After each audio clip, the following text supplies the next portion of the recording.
참고로 시간 전에 말씀드리면 이게 서울국제만화 애니메이션 페스티벌이기 때문에 서울시가 후원을 합니다. 그래서 서울시 공간에서 행사를 하게 되는데 문화비축기지가 서울시 공간이죠.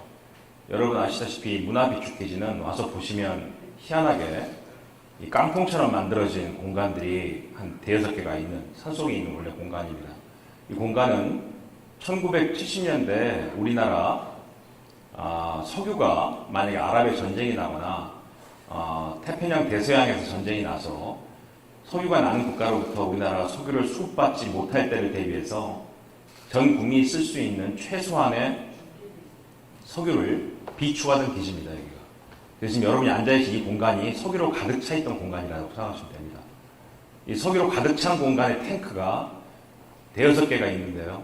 그 탱크 안에서 석유가 있다가 저희 월드 경기장이 앞에 만들어지면서 여기를 폐쇄하게 됐습니다. 위험하다고 해서. 그래서 석유를 다 빼고 빈 공간으로 거의 10여 년 이상 있던 공간을 서울시가 어떻게 이거를 활용할까 하다가 문화비축기지로 만들어졌다고 들었고, 여기를 개관한 지 꽤 됐는데 일단 이 접근 동선이 되게 어렵죠. 네, 운동을 안 한 사람들은 오기가 아주 험악하면서 내가 운동을 해야 되겠다고 느끼게끔 하는 동선이 있어서 접근하기 좀 어렵습니다. 이 근처 사는 사람들은 여기 등산하는 동선인데 처음 오신 분한테는 좀 불편할 수 있다고 생각이 듭니다.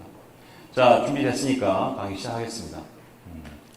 앞에 강의했던 우리 도다락풍의 최병선 감독님도 세종대 만학과 2기입니다. 예, 저희 졸업할 때 졸업작품을 센세이션하게 작업을 했던 감독님이시고, 아마 여러분 잘 아시는 프라모델 같은 거 있죠. 프라모델을 당시에 조립을 해서 그거를 움직여가지고 전쟁씬 비슷하게 만들었던 애니메이션으로 야, 이거 사고 치겠다라고 생각했던 감독인데 역시나 20년째 사고 치고 있습니다. 지금 무지하게 힘들게 한국 애니메이션을 이끌고 있는 몇 개 안 되는 살아남아 있는 회사 중에 하나고, TV 시리즈도 어려운데 극장 장편까지 또 이렇게 시도했다는 거는 대단한 용기입니다. 여러분께서 응원 좀 많이 해주시고 꼭 찾아봐 주시고 피드백을 주시기 부탁드립니다. 애니메이션, 영화 등 가장 중요한 흥행의 요건은 입소문입니다. 여러분들이 잘 보시고 한국 애니메이션이 좀 다른 느낌이다, 가능성이 보인다, 이런 걸 많이 말씀해 주셔야 작품이 또 생명을 갖고 오래 갈 수 있으니까 많은 도움 부탁드리겠습니다. 자, 오늘 제가 여러분한테 1시간 동안 강연해 드릴 내용은 뾰족한 컨텐츠 만들기라는 주제입니다. 서서 해도 되는데 이 지금 스팟 조명이 딱 여기 떨어집니다. 그래서 아까 최 감독이 키가 큰데 서서 해가지고 얼굴이 어둡게 나왔다고 그래갖고 제가 지금 사실 저도 서도 됩니다.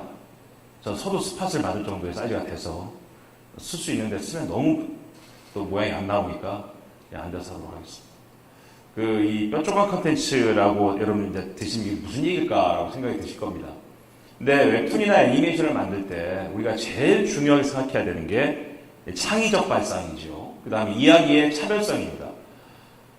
애니메이션을 만들겠다고 시나리오를 썼던 사람들이 가장 실수하는 게 뭐냐면, 시나리오를 읽다 보면 야, 이거 영화로도 만들면 되는데 왜 굳이 애니메이션을 만들까? 라는 시나리오가 있습니다. 예전에는 영화의 특수효과나 시각효과가 많이 없었고 그런 표현들이 어려웠기 때문에 사람들이 줄곧 그냥 애니메이션을 만드는 게 실사보다도 훨씬 나을 수 있다고 생각했었습니다.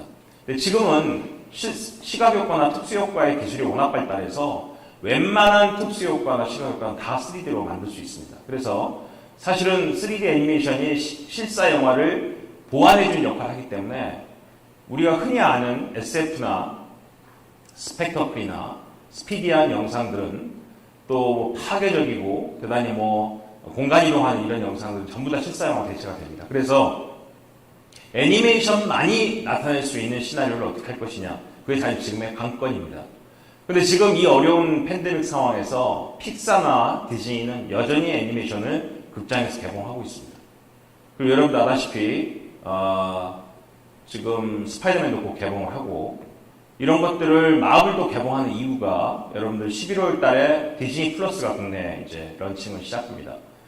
넷플릭스밖에 없던 국내에 디즈니 플러스가 들어오면서 과연 넷플릭스와 디즈니 플러스의 경쟁에서 어떻게 OTT의 승부가 날 것인가. 아마 내년 초부터는 한국의 지상파와 넷플릭스의 싸움이 아니라 넷플릭스와 디즈니 플러스, 또 올해 안에 올지 내년 초에 올지 애플 TV까지 런칭을 하게 되면 3개 회사가 엄청난 경쟁을 하게 되면서 소용돌이 속에 들어가게 될 겁니다. 그 안에서 가장 중요한 건 오리지널 컨텐츠를 누가 제일 많이 가지고 있느냐라는 거겠죠. 넷플릭스는 요즘 막 조단위의 돈을 들여서 오리지널 컨텐츠를 만들고 있고, 거기에 이제 한국의 웹툰들이 원작으로 많이 활용되고 있습니다. 빨리 만들어야 되니까. 그런데 디즈니가 11월 달에 들어오면 우리는 충격적인 모듈을 만나게 되는 게, 첫 번째가 여러분 잘 아시는 토르의 TV 시리즈부터 런칭을 하고 회원한테만 보여준다는 거 아니겠습니까? 그러니까 똑같은 오리지널 컨텐츠인데 넷플릭스는 바닥에서부터 처음부터 만든 오리지널 컨텐츠를 만드는 거고, 디즈니 플러스는 이미 다 우리가 알고 있는 컨텐츠 IP에 그 다음 후속 시즌을 만드는 거기 때문에 사람들이 얼마나 더 집중하게 될 것인가 눈에 보는 뻔한 얘기죠. 게다가 어린이들 데리고 있는 부모들과 시니어 그룹까지 다 따져본다면 가장 OTT를 많이 볼 수 있는, 똑같은 구독 경제 내에서 OTT를 가장 많이 볼 수 있는 사람들의 계층이 누구냐? 바로 유아, 아동, 그 다음에 가정에 계신 주부, 그 다음에 시니어 그룹입니다. 그 사람들이 가장 많이 볼 수 있는 컨텐츠를 가장 많이 갖고 있는 데가 어디냐? 그게 디즈니거든요. 그래서 아마 연말 되면 대단한 큰 전쟁 같은 회원의 이동과 구독 경제의 변경이 나타날 것입니다. 오늘 제가 강의를 드리는 가장 주 목적은 바로 그러한 오리지널 컨텐츠를 만들 때 어떠한 상상력을 동원해서 우리가 아이디어를 만들 수 있겠는가에 대한 훈련에 대한 몇 가지의 사례들을 가지고 말씀을 드릴까 합니다. 오늘 가지고 온 PPT는 실은 한 학기 강의 분량인데 이거를 좀 1시간 동안 하다 보니까 제가 줄여서 패스할 건 패스하고 진행하는 걸 진행해서 가겠습니다.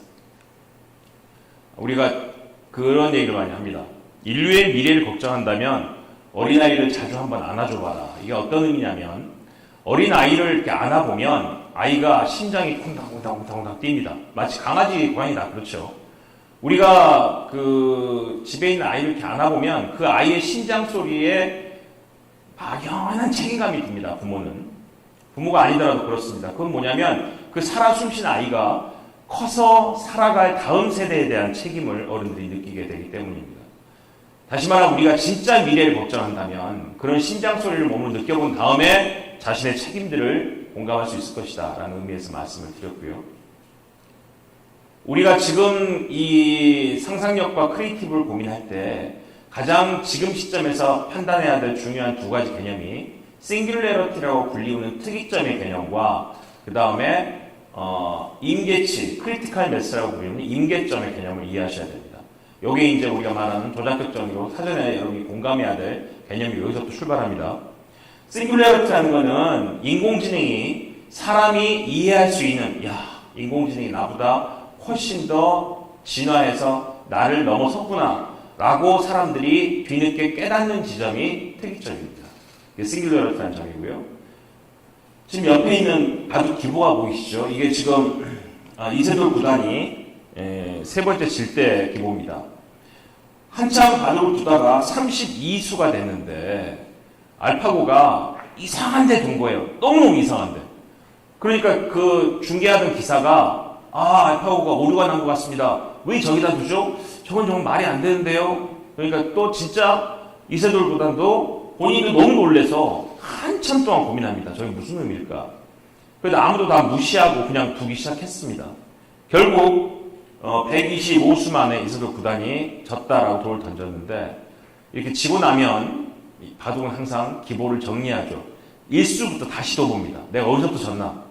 그러고 나서 다 도 봤더니 아까 이상했던 32수부터 지게 됐다는 걸 그때서야 알게 된 것이죠.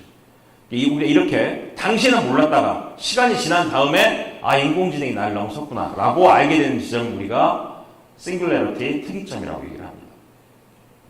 임계점은 뭐냐? 어떤 일을 열심히 하는데 결론이 안 납니다. 영어를 공부를 무지하게 열심히 하는데 영어가 안 늘어요. 수학학원을 그렇게 다니는데 수학 점수가 안 오릅니다. 중국어 공부를 많이 했는데 중국어가 안 들려요. 그런데 그걸 잘 견뎌내서 한참을 공부했더니 어느 순간에 영어가 들리고 중국어가 들리고 자기도 모르게 어떠한 수준 이상의 능력을 발현하게 되는 시점을 만나게 됩니다. 우리가 이 시점을 크리티컬 매스라고 합니다. 제가 자주 예를 드는 상황은 큰 물병에다가 물을 가득 붓고 거기에 익은 계란을 떨어뜨리면 애가 하중 때문에 가라앉습니다. 근데 물 아래 가라앉은 계란을 물 위로 떠올릴 수 있는 유일한 방법은 소금을 막 부으면 됩니다. 소금을 부어서 염도가 되면, 일정한 염도가 되면 계란은 떠오르게 되는데, 신기하게도 우리가 알고 있는 물리적 원칙, 사실 잘 모르는 물리적 원칙이죠. 소금을 넣으면 넣을수록 계란이 조금씩 올라오지 않습니다. 염도가 올라갈 때마다 계란이 반응하는 것이 아니라 본인이 물 위까지 부상할 수 있는 염도가 되는 시점에야 바닥에 있던 계란은 한 번에 움직여서 물 위로 떠오릅니다. 이거 우리가 크리티컬 매스, 임계점이라고 합니다. 우리가 지금 하고 있는 모든 작업과 비즈니스와 공부가 다 그렇습니다. 수직선처럼 비례동선으로 이동한다고 사람들은 생각합니다. 내가 어제 공부 좀 했으면, 내가 어제 운동 좀 했으면 성적도 오르고 다이어트도 되고 다 하겠지. 절대 그러지 않습니다. 일정한 정도의 시점이 지난 다음에 바닥을 치던 선이 계속 바닥을 치고 오다가 어느 시점에 점핑을 합니다. 그 점핑하는 시점부터 시작되는 게 이제 크리티컬 매스가 발생하는 거거든요. 그러니까 한국의 웹툰이 그렇습니다. 2000년에 시작해서 2010년에 스마트폰이 오면서, 이게 2000년에 인터넷이 오고 2010년에 스마트폰이 오면서 웹툰은 15년 이상 사람들한테 회자가 됐지 한국 내에서밖에 없었습니다. 그런데 2021년에 팬데믹이 오면서 갑자기 북미 지역과 유럽 지역과 남미 지역에서 웹툰이 사람들에게 인식되고 엄청난 시장으로 확장됐다는 것, 바로 2021년이 웹툰의 크리티컬 매스라는 것이죠. 그렇게 이해하시면 되겠습니다. 문제는 한국의 애니메이션이 아직 크리티컬 매스가 오지 않았습니다. 그 이유는 사실 애니메이션을 지금까지 우리가 볼 수 있는 시간이 여러분 다 아시다시피 극장 가서 애니메이션을 보든지, 애니메이션 투니버스 같은 애니메이션 채널을 보든지, 아니면 지상파 같은 경우는 시간을 기다려야 됩니다. EBS도 시간이 정해져 있고 MBC, KBS, SBS도 애니메이션 나오는 시간이 정해져 있습니다. 그 시간을 기다려야 돼서 애니메이션을 봤어야 됩니다. 특히 그 모든 애니메이션이 다 유아 어린이용 애니메이션이어서 어린이 되면 볼 애니메이션이 없습니다. 극장 장편밖에 없습니다. 그런데 OTT라는 시스템이 도입되면서 넷플릭스 안에는 애니메이션이 엄청 많습니다. 왓챠도 많고 웨이브도 많습니다. 이런 OTT 안에 들어가면 내가 지금 보고 싶은 애니메이션을 다큐 애니메이션부터 로맨스, SF, 다양한 애니메이션, 호러까지도 언제든지 볼 수 있습니다. 다시 말하면 성인들이 본인들이 보고 싶은 컨텐츠를 언제 어디서나 선택해서 애니메이션을 만날 수 있는 기회가 보장된다는 것, 바로 이게 이제 애니메이션의 새로운 가능성이 시작됐다는 건데, 그 많은 애니메이션의 대부분은 디즈니가 갖고 있거든요. 디즈니가 넷플릭스에 많이 줬다가 작년부터 다 뺏어버렸습니다. 왜? 본인들이 디즈니 플러스라는 OTT를 하니까. 결국 넷플릭스는 애니메이션 틀어야 되고 디즈니가 다 뺏어가고 결국 성인용 애니메이션, 티네이저용 애니메이션을 다시 가득 채우기 위해서 필요한 국가가 어디였냐? 그게 일본입니다. 그래서 그 땅에 묻어있던, 뱃속에 있던 일본 애니메이션들이 2020년부터 갑자기 부상하기 시작해서 여러분 잘 아는 지브리 스튜디오에 2조 원을 주고 미야자키가 만들었던 모든 작품을 넷플릭스에 겁니다. 그리고 그 도에이 동화라고 일본의 TV 시리즈와 극장 장편을 다 만들고 있는 일본의 가장 큰 애니메이션 제작사가 있는데, 한자로 동영동화인데, 그 회사가 원래 회사 가치가 5천억 정도 됐대요. 그런데 2020년 말에 그게 5조가 되어버렸습니다. 넷플릭스 하도 투자를 많이 해서. 결국 지금 넷플릭스 전략은 드라마와 영화는 한국, 애니메이션은 일본, 이렇게 정해버렸어요. 그래서 사실 한국 애니메이션이 더 어려워진 상황입니다. 넷플릭스조차도 일본 애니메이션만 투자하기 때문에. 과연 한국의 애니메이션에 제가 말씀드린 크리티컬 매스는 언제 오는가? 아마 여러분들 몫이 될 수 있고 우리 모두의 숙제인 것이죠. 그럼 거기에 맞는 시나리오와 기획의 아이디어를 내야 되는데 그걸 어떻게 낼 것인가? 우리가 가장 약한 게 저는 개인적으로는 대한민국에서 유치원부터 초등학교, 중학교, 고등학교의 제도권 교육을 받고 대학까지 온 12년 이상의 교육을 받은 학생들이 갖고 있는 유일한 단점은, 유일하지 않습니다. 많은 단점이 그렇죠. 국영수 위주의 교육이죠. 국영수 위주의, 암기 위주의 교육을 하다 보니까 사실은 우리가 우리의 크리에이티브를 보장해 줄 수 있는 시나 소설이나 영화나 다양한 낭만이라는 개념의 지적인 시스템들이 다 붕괴된 상태입니다. 아이디어가 떠오르지 않는다는, 좀 아이디어를 내오라면 다 알고 있는 얘기를 하고 있는 겁니다. 누구나 생각할 수 있는 것들. 왜? 그 안에서 우리는 사지선다, 오지선다 답을 맞췄기 때문에 그 이상의 영역의 아이디어를 내지 못하고 있는 상황입니다. 저는 그래서 데드보이 소사이티 이 영화에 나오는 이 선생님이 계시죠. 키팅 선생님이 이 아주 비싼 기수학교의 학생들의 문학 수업에 들어오셔서 이렇게 이야기합니다. 의학이나 법률이나 경제나 기술 따위는 삶을 유지하는데 반드시 필요하다. 이제 우리나라로 말하는 국어, 영어, 수학, 과탐, 사탐은 삶을 유지하는데 반드시 필요하다. 그러나 시를 읽고 아름다움이라는 정의를 스스로 갖고 사랑을 알고 낭만을 아는 것이 삶의 목적이 되어야 된다라고 이야기를 해서 정말 대학만 생각하고 들어왔던 그 좋은 집안의 모든 남자아이들을 정신 번쩍 들게 만들었던 이야기입니다.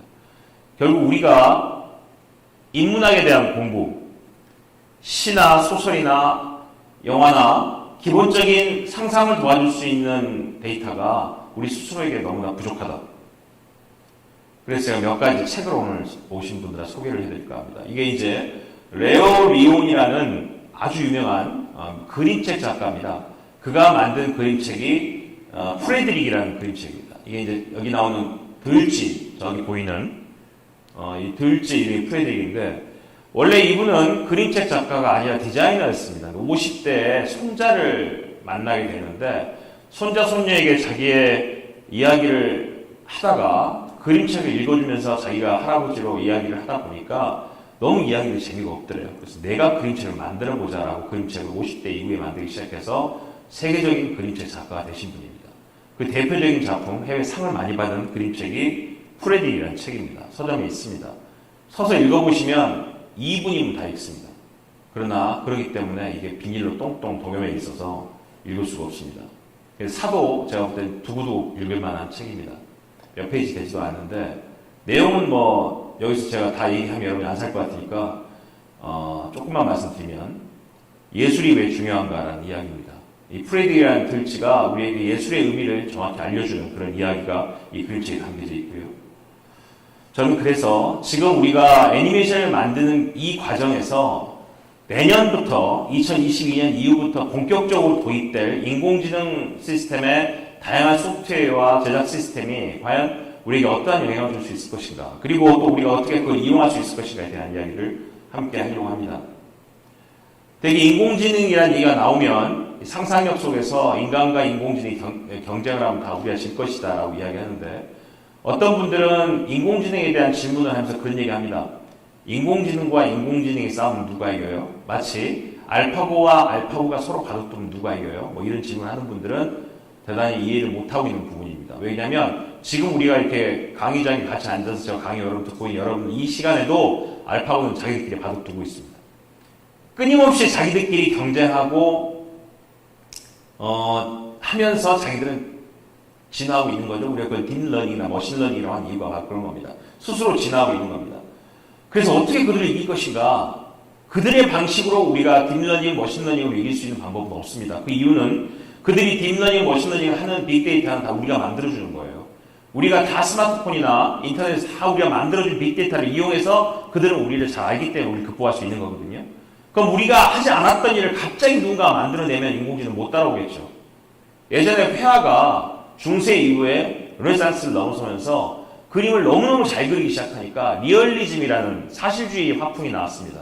마치 거울에 비치는 걸 그대로 그려주는 화풍을 우리가 리얼리즘이라고 그러는데, 정말 똑같이 그리던 화풍의 그림으로 자화상이나 초상화를 그려주던 그 화가들이 어느 순간 좌절했냐? 카메라가 발명되면서 회화가 좌절했습니다.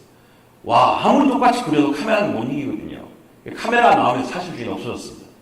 그러면서 회화는 기술에 따라서 산업혁명 때처럼 우리도 망했다 생각했어요. 그런데 그 이후에 모더니즘 화풍 속에서 등장한 게 바로 인상파와 야수파입니다. 우리가 눈에 보이는 대로 회화는 그리는 것이 아니다. 눈에 보이지 않는 것을 그리는 것이다. 내가 보이는 풍경과 내가 만났던 피사체와 이 모든 것들을 내가 보이는 것처럼 그리는 것이 아니라 다른 사람들이 보이는 것처럼 그리는 것이 아니라 나만 보는 눈을 통해서 다른 사람도 그걸 느끼게끔 해주는 새로운 표현 방식들이 실험적으로 등장하게 됐고, 결국 야수파와 여기 등장한 인상파처럼 인공지능은 도저히 그릴 수 없는 그림들이 등장하게 된 것이죠.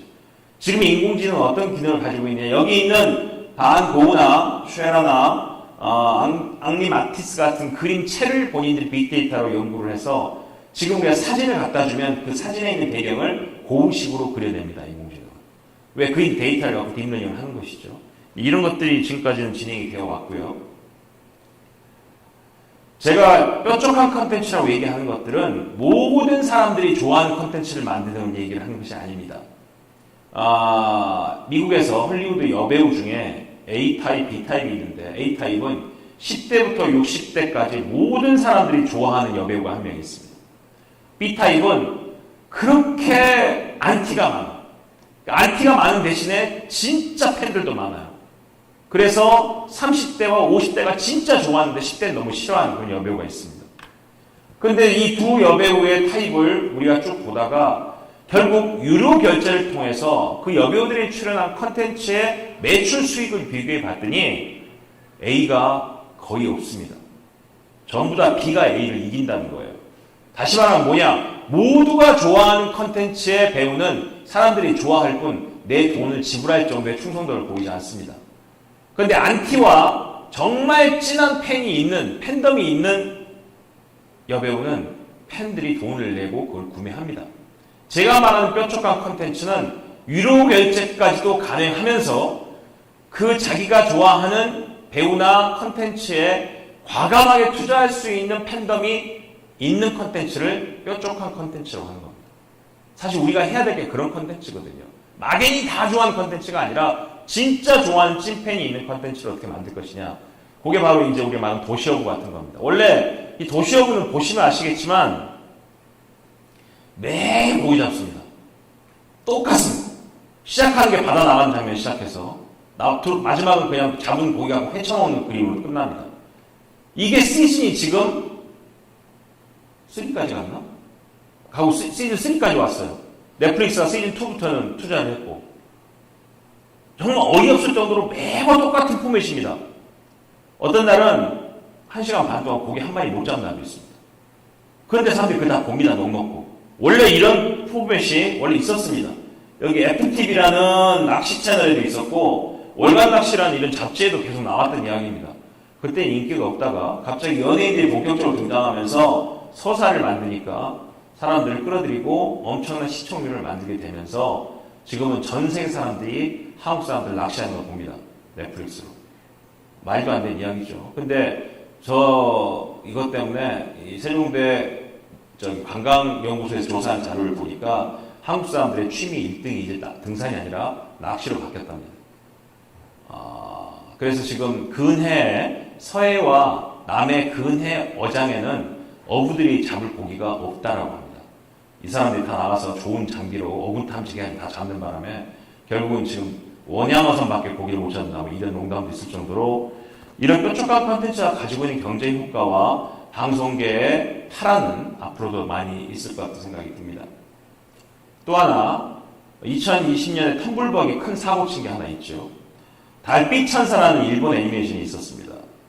작년에 15주년이었죠. 그래서 한국 성우협회에 있는 몇 명의 성우가 달빛 천사의 15년 전 OST 일본 노래를 한국 노래로 번안해서 우리가 음원을 만들고 CD를 만들 테니까 여러분들 크라우드 펀딩으로 도와주세요 라고 3천만 원 목표로 크라우드 펀딩을 텀블벅에 걸었습니다. 마무리될 때 돈이 25억 원이 들어온 거예요. 3천만 원이 아니라. 다시 말하면 6만 7천 명, 7만 명 가까운 오타쿠들이, 달빛 천사의 오타쿠들이 15년 전에는 10대였고, 그 다음에 그때는 뭐 20대였죠. 돈이 별로 없을 때였습니다. 근데 15년이 지나서 이제는 그 정도 돈을 쓸 수 있다. 3만원, 6만원 이런 것들을 크라우드 펀딩을 한 겁니다. 3만원 크라우드 펀딩 하면 주는 게 뭐냐면 다 녹음된 CD 한 장과 USB 한 장과 달빛 천사에 나왔던 성우 사인집과 사진첩 이렇게 4개 주는데 3만원입니다. 6만원은 뭘 주겠어요? 그거 2개 주는 거지 뭐. 그런데 그걸 6만 7천 명이 돈을 걷어서 24억 원. 본인도 놀래고 있어요. 자기들도 나중에. 야, 우리가 큰 사고 쳤구나. 이거 크라우드 펀딩 하자고 했던 회사도 놀래고, 성우도 놀래고, 물론 이 이후에, 웃지 못할 여러 가지 사건들이 연속되지만, 그것까지는 뭐 중요한 게 아니라, 일단 24억이 뭐 있다는 게 얼마나 중요합니까? 많은 사람들이 돈을 낸 게 아닙니다. 6만 명, 7만 명이 돈을 냈습니다. 진짜 팬덤이 가동됐기 때문에 가능했다는 것이죠. 요 앱은, 우리가 증강현실 앱인데요. AR, 증강현실 앱입니다. 애니베어라는 이름을 치시고, 다운받으시면 되는데요. 이거는 애니베어라는 앱을 깔고 이걸 열어보면, 여기서 내가 정한 캐릭터, 뽀로로든 헬로키티든 뽀로로든 헬로키티든 캐릭터를 정하면, 내 화면에, 내 스마트폰이 보이는 화면 안에 있는 그 캐릭터가 화면 안에서 애니메이션을 만들 수 있게, 조작할 수 있게 되어 있는 앱입니다. 다시 말하면, 아침에 일어나서 자기 침대 위에다가 헬로키티를 띄워놓고 내 이불을 기어오르는 헬로키티라고 프레임을 주면 헬로키티가 이렇게 기어오르는 장면을 앱에 만들 수가 있고 그걸 바로 유튜브에 올릴 수가 있습니다. 이거를 평균 일주일에 1000여 편의 작품이 유튜브에 업로드되고 있답니다. 누가? 초딩들이 합니다.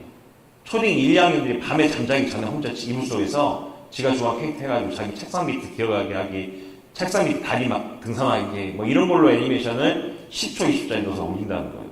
자, 이게 어떤 문제가 발생하냐? 엄마들이 10시 되면 안 자고 이불 속에 이걸 하니까 애들 화를 내고 막 못하겠대요. 그래가지고 이게 애니베어가 한참 다운로드 많이 되다가 딱 끝났대요. 엄마들이 막 반대해서. 그런데 애니베어 회사가 대안을 낸 게 뭐냐? 자막 처리 기능을 넣었습니다. 자막 처리기에다 뭘 넣냐? 영어 자막 처리 기능을 넣었습니다. 그러니까 부모들이 영어 공부하나 보구나. 그래가지고 다시 애들 잠을 안 재웠다는 얘기가 있습니다. 결국 살아났다는 얘기가 있는데 어차피 이렇게 만들어진 앱이 무슨 효과가 있냐? 여러분들 뽀로로가 사실 최근에 와서는 베이비 샤크 같은 애기 상어 때문에 좀 많이 밀려있는 상태죠. 메인에서. 요즘 아이들은 또 그렇게 뽀로로 많이 모릅니다. 샤크를 많이 알지. 자, 이렇게 계속 조금만 긴장을 놔버리면 아이들은 캐릭터를 잊어먹습니다. 악용용 둘리, 저 세대 때 사람들은 다 압니다. 하지만 지금 어린아이들은 둘리 많이 모릅니다. 왜? 둘리가 애니메이션 안 만들어졌기 때문에. 게다가 몇 년 전에 둘리가 그런 브랜드가 나왔죠. 대리운전 둘리 대리운전 나왔습니다. 그날부터 둘리는 끝난 것 같아요. 둘리가 대리운전까지 하고 있으니까. 결국은 조금만 투자를 안 하면 아이들은 그 애니메이션에서 다 망각합니다. 그런데 이렇게 앱에서 그 캐릭터를 가지고 아이들이 스스로 만들어주면 회사에서 따로 애니메이션 만들지 않아도 캐릭터를 잊지 않게 된다는 것이죠. 그래서 처음에는 이거 돈을 비싸게 받고 줘야 되냐 안 줘야 되냐라는 회사들이 지금 거의 제가 알기로는 러닝으로 그냥 주는 걸로 알고 있습니다. 그래가지고 한 200 몇 개의 캐릭터가 이 안에 있대요. 그래서 그 다운받아서 자기가 애니메이션 만들 수 있고 초등학생끼리 올리고 지들끼리 학교 가서 막 자랑하고 2편 어떻게 3편 어떻게 막 이렇게 하는 문화가 만들어졌다고 합니다. 또 하나 지금 애니메이션 내에서 가장 중요한 또 이 컨텐츠에서 가장 중요한 하나의 주류가 젠더의 혁신입니다. 원래 남자 주인공 위주의 영화가 많았었는데 이제 애니메이션 또한 그렇고 겨울왕국 이후에 모든 작품들이 사실 픽사와 디즈니 중심으로도 여성 주인공으로 다 바뀌고 있습니다. 그러니까 젠더를 어떻게 밸런싱을 맞추느냐도 사실 지금 스토리텔링이 아주 중요한 역할을 합니다. 저기 보시면 치킨 리틀이라는 애니메이션이 있습니다. 디즈니가 픽사를 인수하기 직전까지 자기들도 3D를 해보겠다고 픽사와 잘 해보겠다고 만든 애니메이션 중에 하나입니다. 원래 시나리오가 치킨 리틀 주인공이 암컷이었습니다. 시나리오를 썼는데 그때 디즈니 한 20년 동안 오랫동안 독점을 하던 한 사장이 있었는데 그 사장이 그 시나리오를 보더니 야 헐리우드에서 영화 애니메이션 만드는데 누가 주인공을 여자를 쓰니 속옷을 바꿔 라고 남자애로 바꿨습니다. 쫄딱 망했습니다. 치킨 리틀을 망한 이후에 헐리우드에서는 마치 더 이상 남자 주인공을 하면 애니메이션 안 된다. 여러분 어떻게 보시면 30년 전에 미야자키 하야오가 만들었던 모든 애니메이션은 여성 주인공입니다. 미야자키 하야오의 실험성이 이미 헐리우드까지 전파가 된 것이고 지금의 젠더 밸런싱은 결국 여성 주인공이 모든 걸 움직이는 문화로 바뀌고 있습니다. 조금 답답한 건 여전히 한국 애니메이션들이 남자 주인공이 많아요. 그래서 이걸 어떻게 조정할 것인가 우리가 좀 고민할 필요가 있지 않나 생각을 해봅니다. 저는 학교에 있지만 대학도 하나의 플랫폼처럼 움직여야 된다는 생각을 갖고 있습니다. 우리의 가장 큰 고민은 컨텐츠에 집중을 해야 되는 것인지 플랫폼에 집중을 해야 되는 것인지, 반대로 얘기하면 애니메이션에 집중해야 될 것인지 애니메이션을 틀 수 있는 유통에 집중해야 될 것인지, 이런 고민들을 하게 되는데요. 지금은 스마트폰 덕분에 그런 고민이 사실 바보 같은 고민이 되어버렸습니다. 지금은 무슨 얘기냐? 컨텐츠와 플랫폼이 구별할 수 없다는 겁니다. 컨텐츠와 플랫폼은 같이 갈 수밖에 없는 상황이 됐다, 이렇게 이해하셔야 될 것 같고요. 그 중에 하나가 이제 이 미네르바 스쿨이라고 미국에서 만든, 실리콘밸리에서 만든 스타트업 대학입니다. 이 대학은 8학기 동안 8개국을 다니면서 강의를 합니다. 다음 학기는 영국 런던입니다 라고 통지만 주면 그 대학의 모든 학생들이 런던의 자취방을 구하고 정해진 그 강의실, 일종의 어느 기업의 회의실인데 거기로 아침에 출퇴근하면서 인턴십을 합니다. 다음은 싱가포르, 다음은 뉴욕, 다음은 서울, 다음은 동경에서 8학기 동안 8개국을 다니면서 인턴십을 하고 마지막 학기에 졸업 프로젝트를, 자기 스타트업 아이디어를 내는 학교가 바로 이 미네르바 스쿨인데, 이 미네르바 스쿨 때문에 현재 여기도 나와 있지만 하버드대나 MIT 졸업한 학생들도 여기 들어가기 어려울 정도로 대단히 지금 이슈가 되고 있는 대학입니다. 결국은 뭐냐면 프로젝트 베이스의 아이디어를 어떻게 만들 것인가, 현장 경험이 중요하다는 이야기죠. 그래서 저는 애니메이션을 만들기 위해서 책상 앞에서 그냥 시나리오 쓴 것보다는 어떤 한 분야의 집중적인 취재와 체험이 더 중요하지 않겠나라는 생각을 해봅니다. 패스를 하고, 결국은 우리가 컨텐츠를 만드는 뾰족한 아이디어는 삶 자체에 집중했을 때 그 삶에서 어느 부분에 집중할 것인가가 가장 중요한 역할을 갖고요. 결국 뾰족한 컨텐츠를 만들기 위해서는 장르의 혁신, 장르의 새로운 개발, 그 다음에 장르 세분화 전략이 필요하다.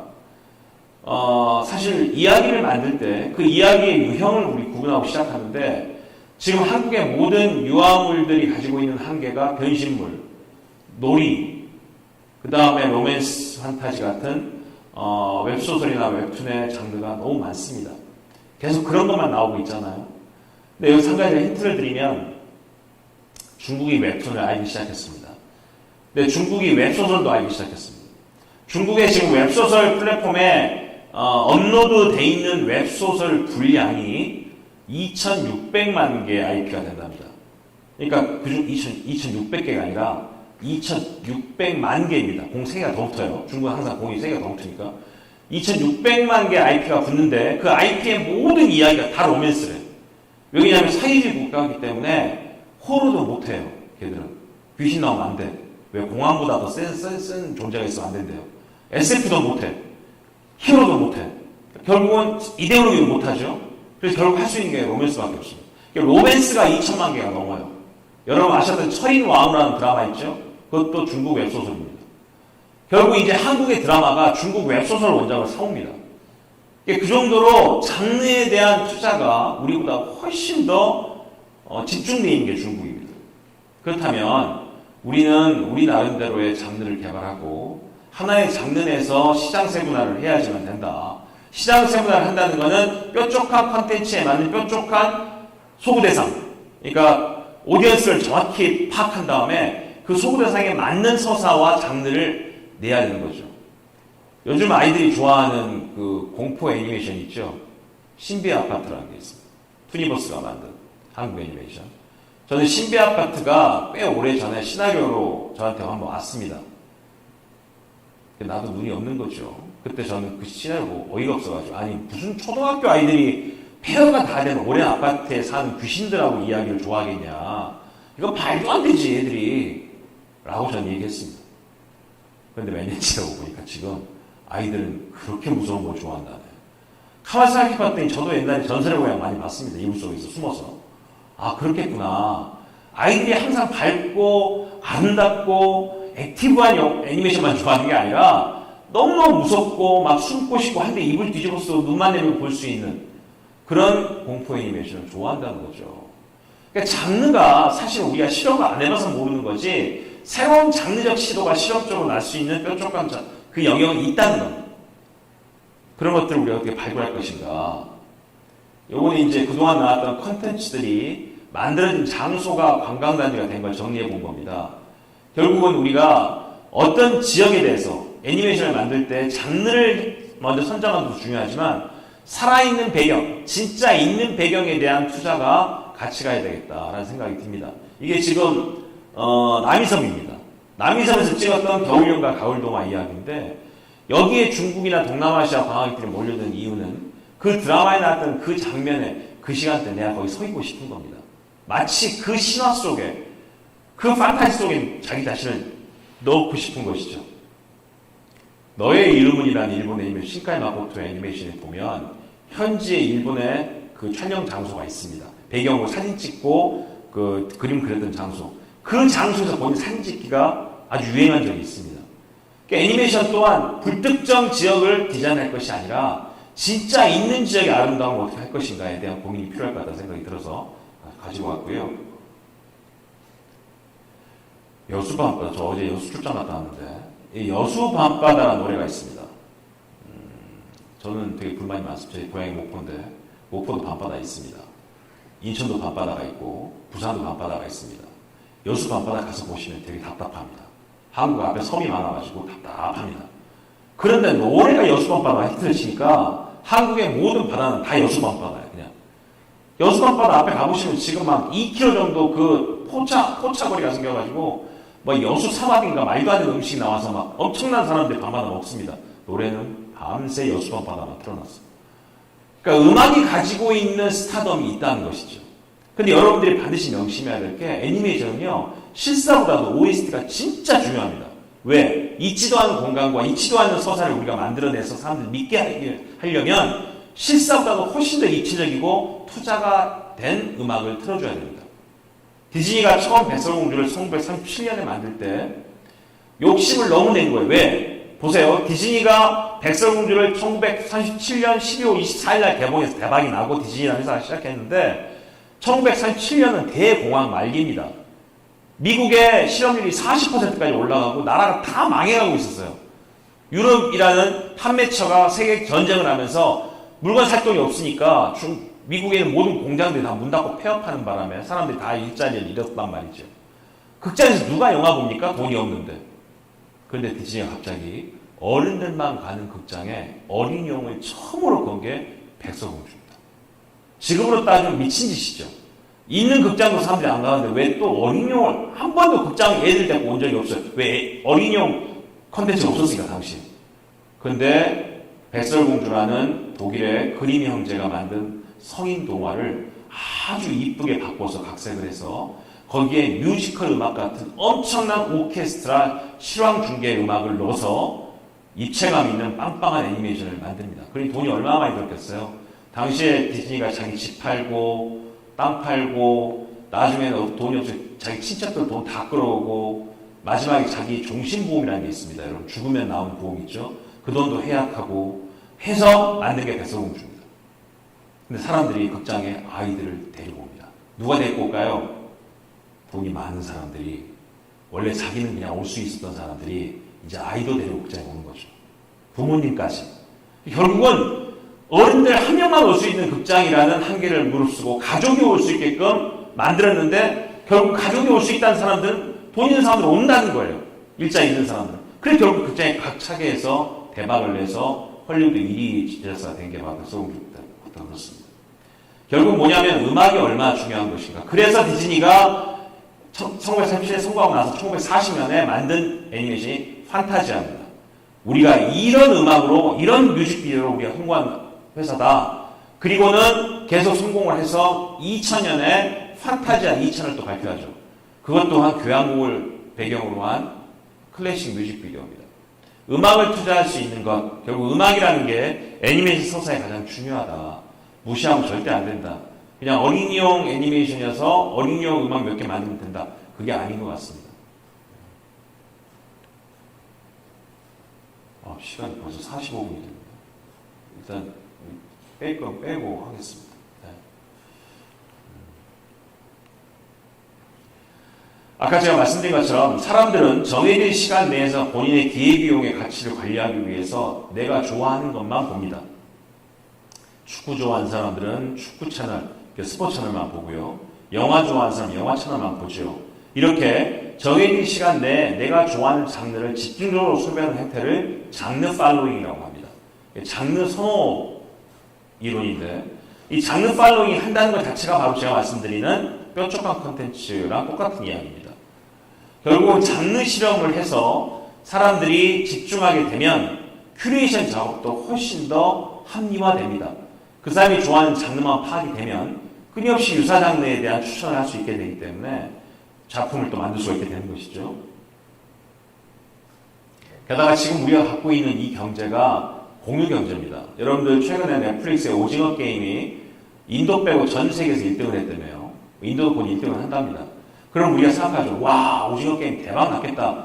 그 시나리오 작가가 본인이 다 시나리오 쓰고 본인이 감독도 하고 본인이 제작도 했던데 그럼 돈 엄청 번 거 아니야? 절대 아니죠. 그 이유는 넷플릭스 이미 팔아버렸기 때문에 넷플릭스에 일정한 돈을 받은 다음에 흥행에 성공한 건 넷플릭스가 회원수가 는 것뿐이지 그 컨텐츠를 만든 사람한테 러닝이 없습니다. 구독 경제의 한계죠. 안정적인 제작비는 충원할 수 있지만 대박이 났은 컨텐츠에 대한 하이 리스크, 하이 리턴은 작동되지 않는다는 거예요. 결국 로우 리스크, 로우 리턴이 된다는 것밖에 없죠. 그래서 사실 지금의 OTT 시스템은 여기서 말하는 공유 경제와 구독 경제 시스템이기 때문에 컨텐츠를 만들 때는 다양한 장르와 다양한 시도와 다양한 오디언스를, 타겟 오디언스를 명확히 한 다음에 그들이 볼 수 있는 장르에 대한 차별성을 기획을 만들어서 OTT에 매달아놓을 수밖에 없는 상황이라는 걸 말씀드리고 싶어서 이걸 가지고 왔습니다. 지금은 극장이 개봉해서 경쟁력을 가지고 수익을 내기는 되게 어려운 시점이기 때문에 구독 경제와 공유 경제를 이해해야 된다는 겁니다. 여기서 여러분 하나 아실 건 넷마블이라는 유명한 게임 회사가 있죠. 한국의 게임 회사가 3N입니다. 3N. 넥슨, NC소프트, 넷마블. 그렇죠? 그 넷마블이 갑자기 몇 년 전에 코웨이라는 정수기 회사를 인수합니다. 51%를, 경영권을. 사람들이 다 야, 얘들이 이제 뭐 돈이 많이 나와보니까 별걸 다 하려고 그러네. 정수기 사업도 하려고 그러나? 라고 생각했습니다. 넷마블이 코웨이를 왜, 그러면서 또 코웨이 노조랑 또 엄청 작년에 싸웠습니다. 그럼 이제 마무리 됐는데, 올해 와서 클라우드 게임 플랫폼이 생겼죠. 클라우드 게임 플랫폼. 이건 뭐냐면, 게임의 OTT입니다. 일정한 금액을 한 달 동안 돈을 내면, 아케이드부터 모바일, 콘솔, 온라인, 모든 게임을 다 마음대로 할 수 있는 플랫폼. 그게 게임 클라우드 플랫폼인데 그게 구독 경제잖아요. 다시 말하면 넷마블은 미리 코웨이를 M&A 해서 애니메이션 플랫폼이든 게임 플랫폼이든 구독 경제화 할 수 있는 플랫폼에 사전 학습을 한 겁니다. 결국은 지금 이런 시국이기 때문에 그럼 어떻게 이거를 OTT랑 협상을 해야 되겠는가가 중요한 논점으로 대두되고 있습니다. 또 하나, 이 어그리게이터 역할이 참 중요한데요. 여러분이 주목해야 될 게 여기서 참 재미있는 사례가 나옵니다. 뽀롱뽀롱 뽀로로가 평균 30편을 한 시즌으로 만듭니다. 그러면 매년 못 만드니까 최대한 5년 내에 한 시즌씩 만들려고 하고 저 뽀로로가 원래 처음에는 그 비행사 모자를 썼어요. 다음에 이제 야구 모자로 바뀌고 시즌마다 모자가 바뀝니다. 옆에 나오는 친구들은 바뀌고. 그런데 SK 브로드밴드가 이 뽀로롱 뽀로로에다 투자비를 냈기 때문에 우리가 되게 IPTV에 뽀로로를 걸 때 주도권을 SK가 갖고, 우리가 말한 T죠, T가 갖고 콘텐츠를 걸고 판매를 합니다. VOD를. 결국 SK는 뭘 알고 있냐?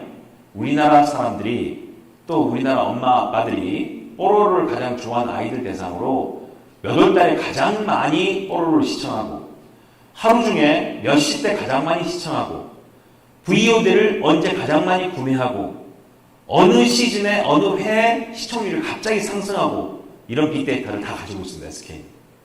조사를 해봤더니 뽀로로가 친구랑 싸우던가 새 친구가 나타나던가 특히 여자친구가 나타나던가 이럴 때가 시청률이 2배가 상승한다.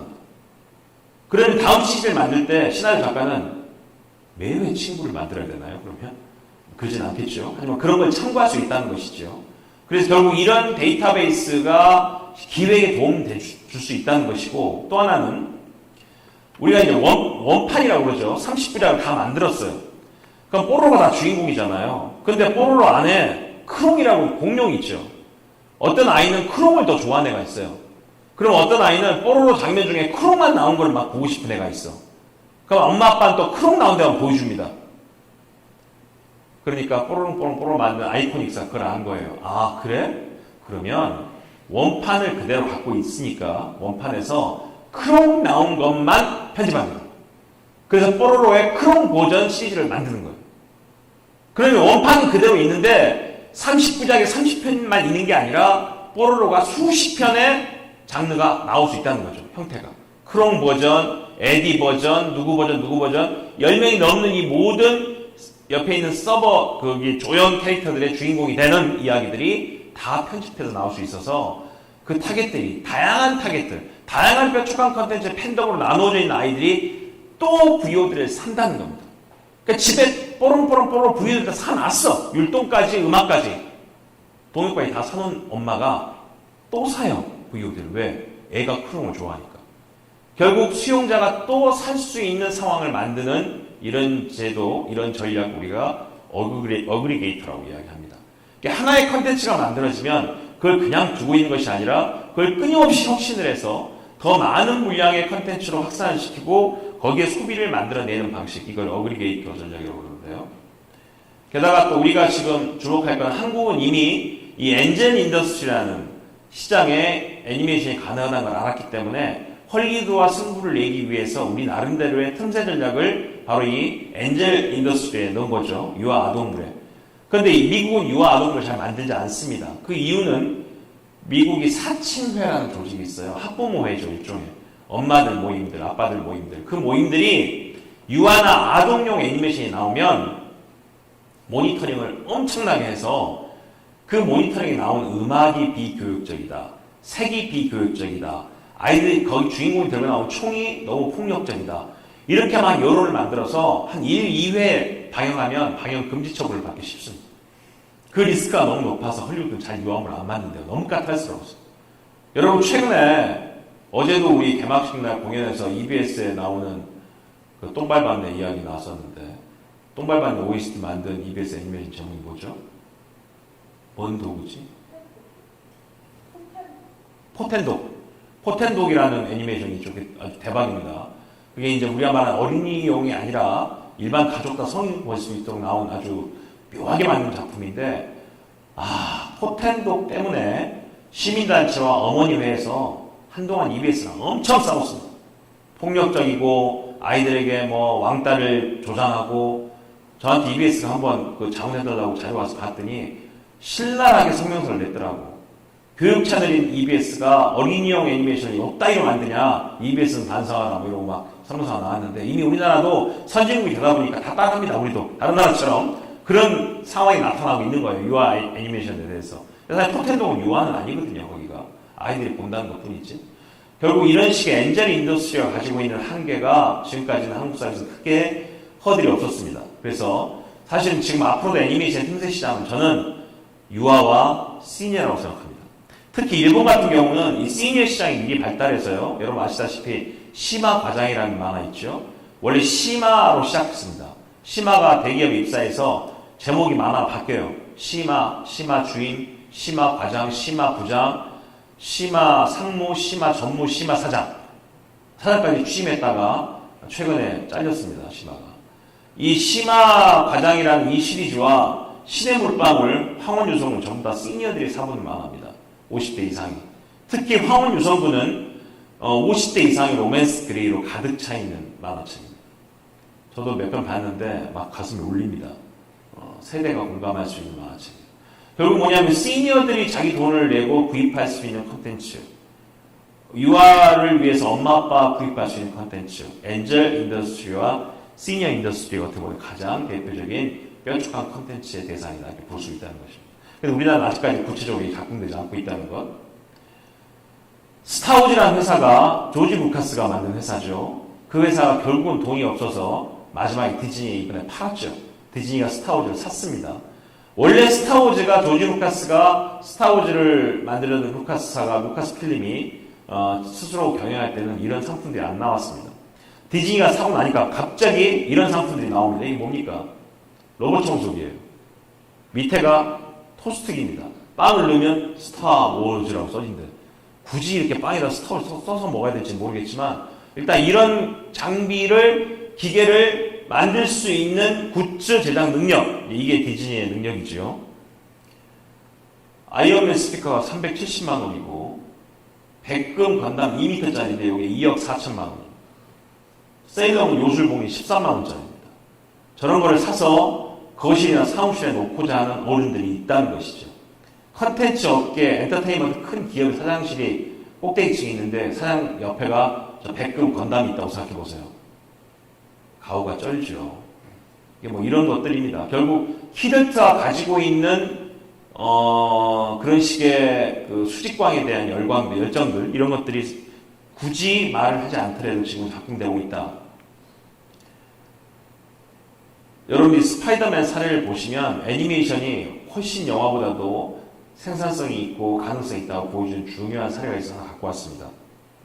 스파이더맨은요, 우리가 아는 배우가 연기를 제일 안 하는 영화입니다. 뭐냐면 항상 가면 쓰고 날아다니기 때문에 주인공이 움직이는 게 거의 없습니다. 다 스턴트가 합니다. 이거는요. 완전 기계체조를 하는 스턴트가 허공을 날아다니는 몸의 유연성을 보여주는 것이, 주인공은 바닥에 섰을 때 폼 재고 마스크 벗고 얘기하는 기사밖에 안 나옵니다. 그래서 사실은 주인공한테 개런티를 그렇게 많이 줄 필요가 없는 것 중에 하나죠. 하는 게 없으니까.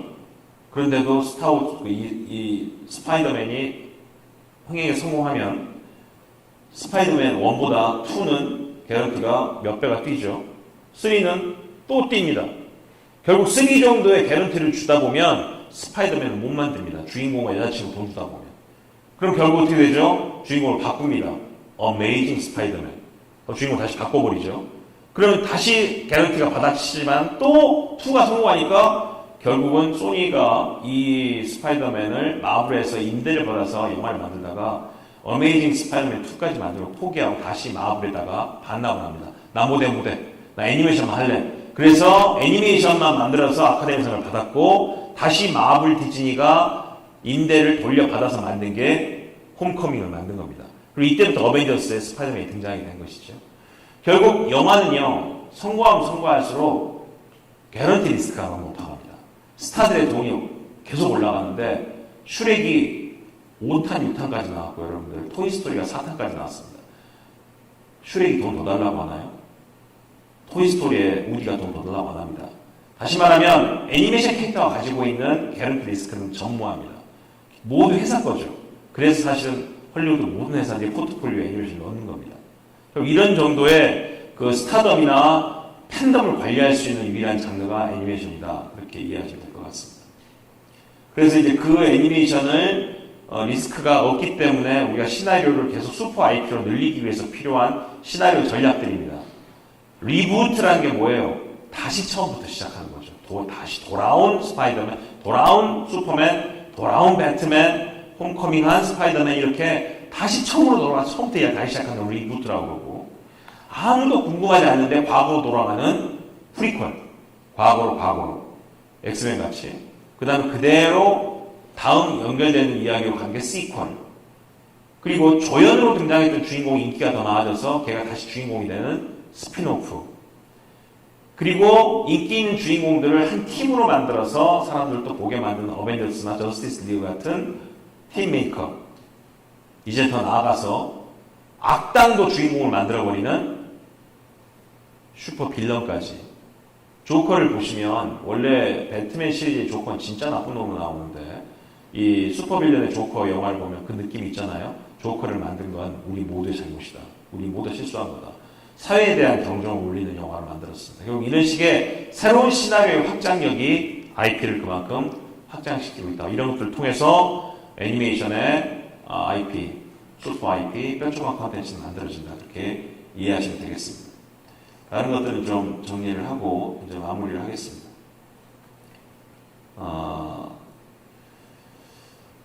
우리가 지금까지 콘텐츠를 만들 때 우리는 되게 고정관념에 박혀있는 시나리오 고민을 많이 합니다.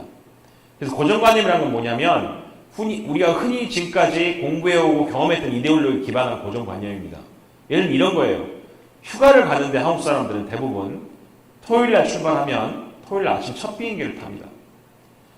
휴가하면 좀 쉬고 집에서 편하게 잠자고 늦잠도 자고 아침에 늦게 먹고 한 1시, 12시나 1시쯤 움직이면 되잖아요. 근데 우리나라 사람들은 본능적으로 휴가가 토요일이다. 그러면 금요일날 밤차를 타든가 일요일날 첫차를 탑니다. 그리고 마지막 날, 휴가 마지막 날 복귀하는 날 언제 오죠? 막 비행기로 올라옵니다. 끝까지 놀아야 된다고 생각하는 거. 그럼 피곤해. 진짜로.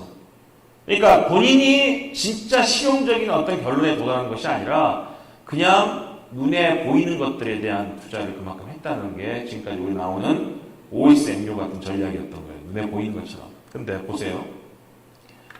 이게 제가 그 몇 년 전에, 꽤 오래 전에, 15년 됐나? 우리 4명 가족이 서유럽 5개국을 9박 10일 동안 다녔던 여행 경로입니다. 영국 런던 히드로공항에 도착해서 열흘째 인천공항에 돌아오는 날짜인데 총 몇 개국을 갔냐면 5개국, 영국, 프랑스, 스위스, 이탈리아, 독일에 방문한 장소만 한 20몇 군데 됩니다. 이거를 9박 10일 내에 버스로 다 했습니다. 우리는 그래서 갔습니다. 10일 동안 이렇게 많이 볼 수 있구나. 그 돈으로. 좋다. 우리 아이들 다 어릴 때인데. 이 여행을 하면 호텔에서 조식을 한 번도 못 먹습니다. 왜냐면 호텔에서 새벽 5시 나와야 되니까. 햇반에다가 컵라면 말아먹고 매일 아침에 나오고요. 호텔에 도착한 다음 주에 호텔에 도착하면 새벽 1시입니다. 4시간 이상 못 자요. 왜? 이걸 다 보려면. 버스 타고 3시간 가서 10분 사진 찍고 또 타고 또 3시간 가고 사진만 찍는 거예요. 잠자고 사진 찍고 잠자고 사진 찍고 이렇게 9박 10일 한 겁니다. 그런데 우리는 5개국을 본 거예요. 서울에 와서 사진을 딱 빼니까 우리 아이들이 그러더라고요. 우리가 여기도 갔었어요? 뭐 이렇게 얘기하더라고요. 그래서 이건 아니다 라는 생각을 한 적이 있습니다. 오늘 제가 소개해드릴 지금까지 우리가 해왔던 시나리오를 만들고 컨텐츠를 만들고 아이들 냈던 거 바로 이런 방식에 기반합니다. 몇 년 전에 제가 들었던 서울대 교수님 한 분이 미국에 안신년을 갔다가 연구년 갔다가 마지막에 돌아오는 해였는데 옆방인 교수님이 1년 동안 같이 연구해서 고맙다고 유람선 티켓을 줬습니다. 3박 4일 유람선 티켓에 뭐라고 써있냐 첫 장에 오후 4시에 배 타십시오 라고 써있습니다. 휴가가 시작하는 날. 아까 제가 말씀드렸죠. 한국 사람들은 짜증을 냅니다. 이게 장난치니? 휴가가 시작하는 날 오후 4시에 시작한다고 배가? 미친 거 아니야? 사람들한테 왜 하루를 다 버려? 짜증내고 배를 탔습니다. 4시에 타서 선실에 딱 가방 정리를 하고 있는데 5시쯤 선장의 안내방송이 나온 거예요. 자, 우리 이제 배를 출발시킬 때가 됐습니다. 제가 선물을 드릴 테니까 배 뒤로 다 모여주십시오 라는 안내방송이 나와서 배 뒤로 딱 갔더니 배가 붕 소리하면서 출발하는데 그 배 뒤로 자기가 평생 처음 본 정말 예쁜 저녁 노을이 그 항구를 빨갛게 달고 있더래요. 너무너무 예쁘더라는 거지. 그때 안 거예요. 이 여행은 그 노을로 시작한 여행이었던 거예요. 노을로 시작하는 스토리텔링을 그때 안 거예요. 그래서 4시에 타라고 했구나. 결국 뭐냐면 뾰족한 컨텐츠란 기존에 있었던 고정관념과 기존에 해왔던 서사를 버릴 수 있는 용기가 있어야 된다는 겁니다. 그래야 사람들에게 차별적인 대가를 전달할 수가 있고 거기에 대해서 우리가 검증된 대가를 얻을 수가 있다. 그래서 오늘 제가 강의의 주제처럼 여러분들께서도 새로운 애니메이션을 기획하거나 고민을 하실 때 고정관념이 아닌 새로운 생각들에 초점을 맞추되 모두가 좋아하는 게 아니라 진짜 좋아하는 사람들이 많은 콘텐츠를 만들 수 있도록 고민해 주시면 감사하겠습니다. 오늘 강의 여기까지 하겠습니다. 고맙습니다.